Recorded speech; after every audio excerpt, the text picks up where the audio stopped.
I've always loved the saying that to the world you may be only one person, but to one person you may be the world. The point is that your presence matters. And referring to my prison career, presence mattered a lot. Last weekend I went to this self-development seminar, and it was interesting that one of the volunteers there that was on the team, when I met him, said, "I like your presence. You have a nice presence." And that meant a lot to me. I learned from working in prison how much my presence matters. When I walked into a unit, how I carry myself matters. I could tell the presence of the last officer that worked there. For example, when I worked graveyard shift, I could tell the officers that were lax and didn't hold them accountable versus the ones that did, based on the atmosphere.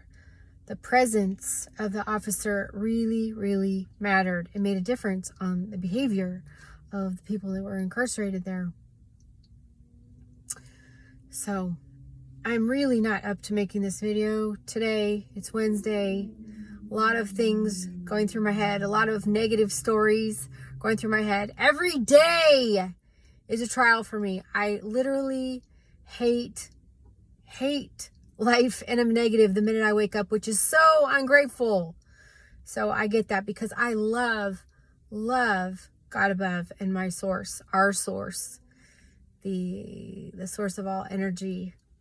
Love that frequency. However, we are innately prone to be negative as humans, and it's something that I struggle significantly to fight. The only thing that I get any joy out of anymore is just being helpful to people. That I could just make one small difference in the life of a human every single day. I do not even care about the pay, and I need to care. I'm so tired of Tina not caring, because Tina is fat ass broke because she doesn't care. She needs to care for her family's sake. I need to be of service to my family. There's so many broke ass people in this world. I'm surrounded by broke ass people, and it doesn't have anything to do with the amount of money in their bank account. You know, I know plenty of people that have investments and that have nice careers, have fat money in their bank account, but to me, they're fat ass broke because they're not happy. They're not free. They're not who God intended them to be. They're a slave to a job or a relationship that they hate. I know we're meant to be free, like God intended us to be.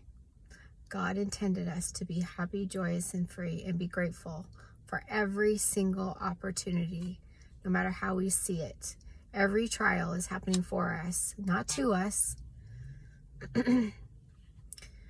And even though my head tells me that I don't matter, my head tells me that I'm not enough, my head tells me that I'm a piece of shit, literally, I tell that voice to shut the hell up. It's just the enemy. That our God above, our source, loves us, loves you, no matter what you do. There's nothing you can do to change that. And we're not supposed to be judgmental or critical of each other or blame each other or tell each other what to do. Never give unwanted advice. Never. Don't play God in any situation. You are not God. You're an extension of Source. God works through you and for you. And we're supposed to stay tuned in, tapped in every day before we begin. Every day, in every way. I hope that this message gives you a little bit of light, that you can relate, that you don't feel alone, is my intention. My intention is that by being real, that you know how I feel, and that you feel part of too.